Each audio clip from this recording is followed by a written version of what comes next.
Today 12 ফেব্রুয়ারি আজকে বাংলাদেশের ত্রয়োদশ জাতীয় সংসদ নির্বাচনে চলছে, ভোট দিচ্ছে সবাই।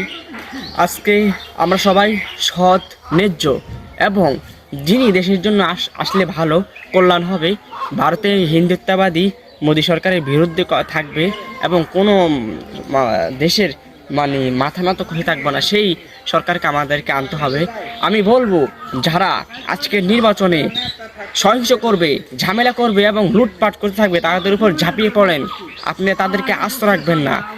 এই ভোট আমাদেরকে সুস্থ এবং নিরপেক্ষ করতে হবে। চাঁদাবাজ, দুর্নীতিমুক্ত একটা বাংলাদেশ গড়তে ভালো একজন প্রার্থীর প্রয়োজন, এবং যিনি আসলে সৎভাবে আমাদের এই দেশটাকে পরিচালনা করবে এবং দেশের বেকারত্ব এবং বিভিন্ন নানা সমস্যায় জর্জরিত থাকার প্রবণতা থাকবে না।